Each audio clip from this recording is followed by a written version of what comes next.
जय Hind. Hello friends, स्वागत है आपका हमारे channel UG and PG classes channel पर।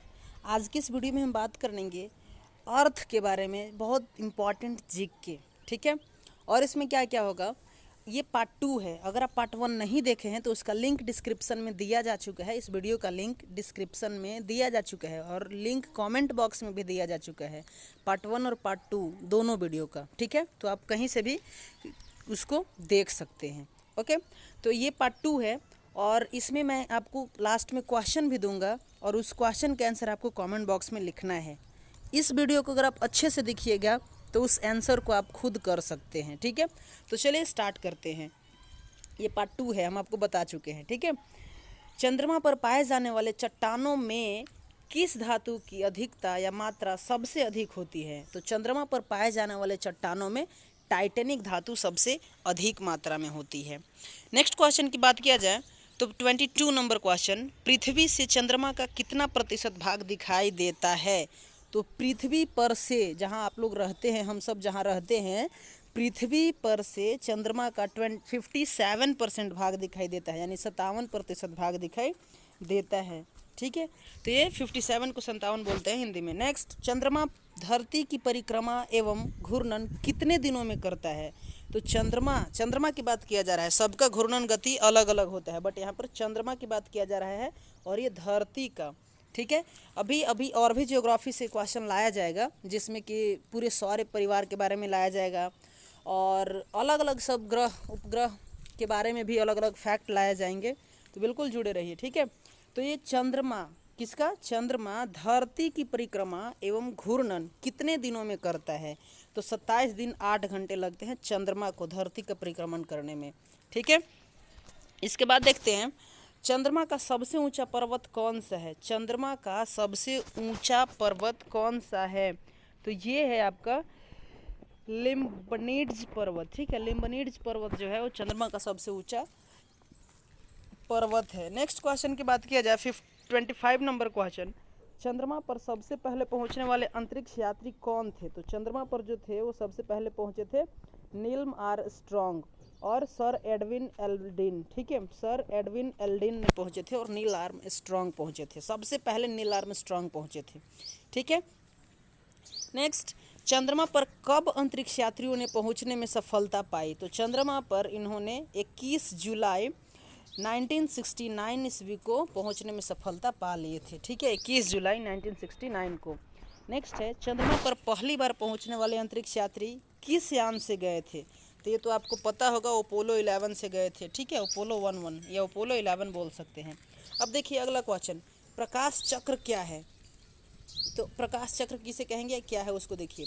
वैसी काल्पनिक रेखा जो पृथ्वी के प्रकाशित और अप्रकाशित हिस्सों को बांटती है, उसे प्रकाश चक्र कहते हैं। पृथ्वी की वैसी काल्पनिक रेखा जो पृथ्वी को, काल्पनिक रेखा, ठीक है, जो पृथ्वी को एक प्रकाशित भाग और अप्रकाशित भाग को हिस्सों में बांट देती है, उसको हम लोग क्या कहेंगे, प्रकाश चक्र कहेंगे। अब इसको एग्जाम्पल से समझिए। अगर देखा जाए, सपोज कीजिए कि ये पृथ्वी है, ठीक है, और इधर ये सूर्य है। क्या है इधर, ये सपोज दैट दिस इज सूर्य। ठीक है, ये सूर्य है। तो इसका जो लाइट पड़ रहा है, इसका लाइट तो पड़ रहा है पृथ्वी पर, इसका लाइट इधर पृथ्वी पर पड़ा। ठीक है, तो इसका तो लाइट इतना भाग में एक ये रफली डायग्राम हम बना रहे हैं। ठीक है, अगर माना जाए तो इसका लाइट इतने भागों में पड़ा, ये लाइट पड़ा तो ये प्रकाशित भाग हुआ, और इधर तो लाइट पड़ा ही नहीं है अभी तक, तो ये अप्रकाशित भाग हुआ। तो यही वाले प्रकाशित भाग, ये तो प्रकाशित भाग हो गया और ये अप्रकाशित भाग। ठीक है, ये अप्रकाशित और ये प्रकाशित, तो यही वाले एक प्रकाशित भाग और एक अप्रकाशित भाग को बांटने वाले काल्पनिक रेखा जो ये है ना, यही क्या है, प्रकाश चक्र कहेंगे। ठीक है, प्रकाश चक्र कहेंगे इसे। इसके बाद क्या है, इसको मतलब कि प्रकाशित और अप्रकाशित हिस्सों में बांटती है प्रकाश चक्र। ठीक है, दूसरा क्वेश्चन देखें, पृथ्वी के परिभ्रमण की दिशा क्या है? पृथ्वी किस दिशा में घूमती है? तो पृथ्वी का जो है ना परिभ्रमण की दिशा, वो पृथ्वी जैसे इधर अगर सूर्य है, ठीक है, अगर दिस इज सूर्य, तो पृथ्वी पश्चिम से पूरब की ओर घूमती है।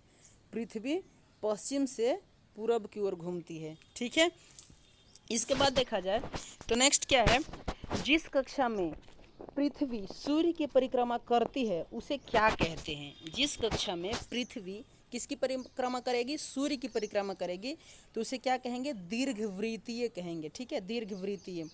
नेक्स्ट है एपिसाइड रेखा क्या है? हाँ, एपिसाइड रेखा क्या है इसको समझ लीजिए। उपसौर एवं अपसौर को मिलाने वाली काल्पनिक रेखा को सूर्य के केंद्र से काल्पनिक रेखा सूर्य के केंद्र से गुजरती है, इसे एपिसाइड कहते हैं। ठीक है, एपिसाइड मतलब उपसौर और अपसौर। ठीक है, उपसौर और अपसौर को मिलाने वाली काल्पनिक रेखा सूर्य के केंद्र से गुजरती है, इसे एपिसाइड कहते हैं। इसमें भी कुछ ऐसा ही है, अगर माना जाए ये सूर्य है, ठीक है, ये इसको मान ले हम लोग सूर्य, तो इसमें भी कुछ ऐसा इस तरह से चक्कर काटता है ना। एक यहाँ पे रहता है, ये बहुत दूर हो जाता है, एक यहाँ पे होता है, मतलब ये पृथ्वी कभी यहाँ रहती है और फिर चक्कर काटते काटते काटते काटते काटते यहाँ पहुँचती है। ठीक है, तो ये बहुत नज़दीक पहुँच जाती है और फिर ये बहुत दूर पहुँच जाती है, तो इसी को अपसौर और उपसौर कहा जाता है। ठीक है, तो ये जो मिलाने वाली रेखा जो सूर्य के केंद्र से गुजरती है, इसे एपिसाइड रेखा कहते हैं। ठीक है, इसके बाद देखिए उपसौर क्या है? 3 जनवरी को सूर्य और पृथ्वी की बीच सबसे कम दूरी होता है, जिसे उपसौर कहते हैं। तो यही चीज़ आपको हम यहाँ पे अभी बताए थे। अगर इसे हम लोग सन मान लें, इसे आप सन मान लें, जस्ट वेट, अगर आप इसको ना, अगर आप इस चीज़ को सन मान लें, ठीक है, देखिए अगर हम इसे सन मान लें, ओके, ये है आपका सन और ये है आपका अक्ष जो पृथ्वी घूम रहा है। ठीक है, पृथ्वी क्या कर रहा है? घूम रहा है। यहाँ पृथ्वी है तो ये तो बहुत दूर है ना, ये अपसौर मान लेंगे, और ये बहुत यहाँ पे नज़दीकी है इस सन से, तो इसको क्या मान लेंगे? उपसौर मान लेंगे। तो 3 जनवरी को पृथ्वी और सूर्य के बीच जो है ना सबसे दूरी कम हो जाती है, मतलब यहाँ रहता है 3 जनवरी के दिन, इसीलिए इसे उपसौर कहते हैं। ठीक है, अब आगे समझेंगे, यहाँ वाले भी बताया जाएगा भाई आपको, जस्ट वेट। इसके बाद क्या है? अपसौर क्या है? अपसौर को देखिए, जुलाई को, ठीक है, जुलाई को पृथ्वी से सूर्य कुछ दूर चली जाती है, जिसे अपसौर कहते हैं। ठीक है, तो उस वाले इमेज में जो अभी आप देखे थे, ये वाले इमेज में आप जो ये डायग्राम देखे थे, वो चीज़ यहाँ पर यही चीज़ को फॉलो करता है। ठीक है, ये जो डायग्राम देखे थे, पृथ्वी जो इतना दूरी है यहाँ पर, यही अपसौर में आ जाता है। ठीक, और यहाँ पर नज़दीक था इसलिए उपसौर में। इसके बाद देखिए नेक्स्ट चीज़ देखिए, अक्षांश क्या है? यह ग्लोब पर पश्चिम से पूरब, यहाँ पर पूरब होगा ना, पूरम लिखा गया है, और टाइपिंग में मिसप्रिंट कभी कभी मिसटाइप हो जाता है। ठीक है, ये पूर्व होगा। ओके, पश्चिम से, कहाँ से? पश्चिम से पूर्व की ओर खींची गई काल्पनिक रेखा जिसे अंश में प्रदर्शित किया जाता है, उसे अक्षांश कहते हैं।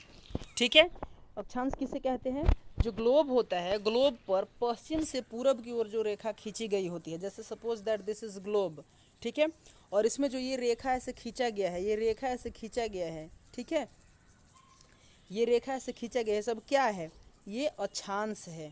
ठीक, और देशांतर कैसे होता है? तो देशांतर ऐसे खींचा जाता है, मतलब ये केंद्र पर से, जैसे अगर पोल बता दिया जाए नॉर्थ पोल, तो यहाँ से खींचा जाता है, सब दोनों पोल पर आएंगे।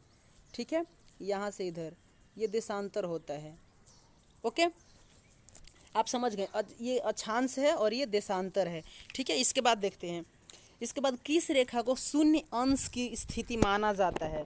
शून्य अंश की स्थिति किस रेखा को माना जाता है? तो ये विषुवत रेखा को माना जाता है, शून्य अंश की स्थिति। ठीक है, विषुवत रेखा को माना जाता है। क्यों माना जाता है? क्योंकि आप याद कीजिए, अंश वाले चीज़ अक्षांश में ही बताया गया था, ये था ना अक्षांश, तो यहाँ पर जब विषुवत रेखा पहुँचेंगे वहाँ पर बिल्कुल ये शून्य हो जाता है। ठीक है, इसलिए। इसके बाद देखिए देशांतर क्या है? यह ग्लोब पर उत्तर से दक्षिण की ओर खींची जाने वाली काल्पनिक रेखा है। ये तो आपको अभी हम बता दिए थे, यह जो है ग्लोब पर, किस पे? ग्लोब पर, कहाँ से?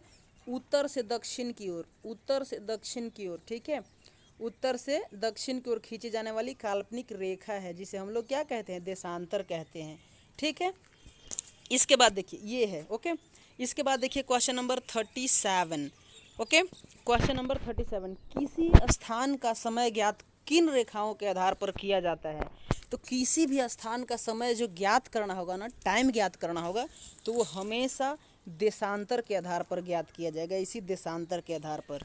ठीक है, सब देश के लिए मतलब बहुत सारे देशों के लिए टाइम जोन अलग अलग होता है, क्योंकि दिन हर जगह अलग अलग समय पे होता है। ठीक है, जैसे कि सबसे पहले देखा जाए तो दिन अगर पूरे वर्ल्ड लेवल पे बात किया जाए तो जापान तरफ होगा, क्योंकि जापान सबसे ईस्ट में है, इसीलिए उधर सबसे पहले सूरज होगा, यानी उधर उगेगा। और अमेरिका या फिर और इधर बात किया जाए यूरोप वगैरह में, तो ये तो वहाँ से आने में जब तक जापान तरफ क्या होंगे, ये भोर होंगे तो इधर पूरे रात होगा, और फिर इधर इंडिया में अपना आ जाएगा तो फिर उधर और भी रात होते जाएंगे। ठीक है, तो ये तो समय बढ़ते जाता है। ओके, इसके बाद देखिए नेक्स्ट है यहाँ पर, नेक्स्ट क्वेश्चन नंबर क्या है, तो आपका नेक्स्ट क्वेश्चन है 37 नंबर, किसी स्थान का समय ज्ञात करना हो तो देशांतर, हो गया है ये। इसके बाद देखते हैं क्वेश्चन नंबर 38, दो देशांतर रेखाओं के बीच की दूरी को क्या कहते हैं। ठीक है, दो देशांतर रेखाओं के बीच की दूरी को गोरे कहते हैं। क्या कहते हैं? गोरे कहते हैं। ठीक है, नेक्स्ट है सूर्य ग्रहण क्या है। सूर्य ग्रहण के बारे में समझ लीजिए, जब कभी दिन के समय सूर्य तथा पृथ्वी के बीच चंद्रमा आ जाता है तो सूर्य ग्रहण की चमकती सतह चंद्रमा की वजह से दिखाई नहीं पड़ती है, जिसे सूर्य ग्रहण कहते हैं। कितना आसान भाषा में है ना।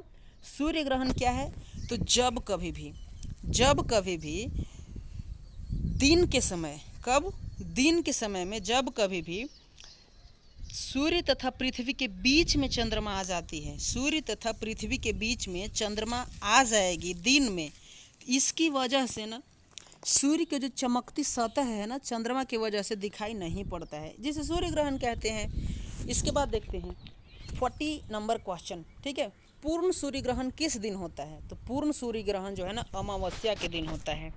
नेक्स्ट है चंद्र ग्रहण क्या है, जब सूर्य और चंद्रमा के बीच पृथ्वी आ जाती है। देखिए उसमें क्या था, उसमें सूर्य और पृथ्वी के बीच चंद्रमा आ जाती थी, तब जाके सूर्य ग्रहण लगा।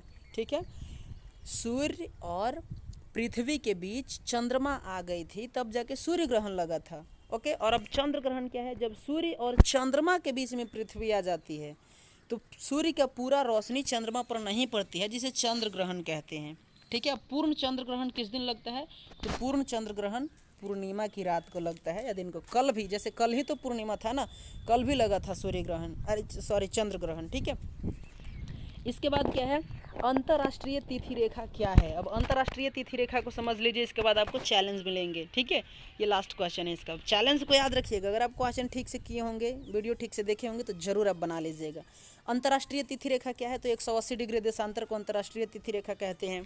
ठीक है, चैलेंज में देखते हैं, पृथ्वी से चंद्रमा का कितना प्रतिशत भाग दिखाई देता है। बहुत इंपॉर्टेंट क्वेश्चन, पृथ्वी से चंद्रमा का कितना प्रतिशत भाग दिखाई देता है। चलिए हम आपको क्लू दे देते हैं। ठीक है, अभी एक और क्वेश्चन होगा। ठीक है, क्या है इसमें, चलिए जवाब दीजिएगा, 52% या 52%। दूसरा क्वेश्चन 56%। अगला ऑप्शन क्या है, 57% या 59%। इतना लॉजिकल क्वेश्चन मिला है आपको, इसका ऑप्शन मिला है, तो इसका आंसर हमें उम्मीद है आप देंगे ज़रूर। ठीक है, इसी में से कोई है। ओके, या तो 57 या तो 52, 56, 59, इसी में से कोई है। अगर आप वीडियो अच्छे से देखे हैं तो ज़रूर दे सकते हैं। अगला है पूर्ण सूर्य ग्रहण किस दिन होता है। पूर्ण सूर्य ग्रहण किस दिन होता है, पूर्ण सूर्य ग्रहण किस दिन होता है, इसका आंसर आपको कमेंट बॉक्स में देना है। ठीक है, अब देखते हैं यहाँ पर क्या है, UG and PG classes channel always with you दोस्त। ओके, जब भी कोई डाउट हो आप मेरे ग्रुप को भी ज्वाइन कर सकते हैं, फेसबुक हो या फिर फेसबुक फॉलो कर सकते हैं वहाँ पर, या फिर व्हाट्सअप में ज्वाइन कर सकते हैं, टेलीग्राम ग्रुप भी ज्वाइन कर सकते हैं। सबका लिंक आपको वीडियो के डिस्क्रिप्शन में या फिर कमेंट बॉक्स में मिल जाएंगे। ओके, और इसका अगर पार्ट 1 नहीं देखें तो पार्ट 1 का भी लिंक वहाँ पर मिल जाएंगे कमेंट बॉक्स या डिस्क्रिप्शन में, तो ज़रूर देखिए पार्ट 1, इससे भी इंटरेस्टिंग होने वाला है। ठीक है, तो चलिए मिलते हैं नेक्स्ट वीडियो में, तब तक के लिए जय हिंद।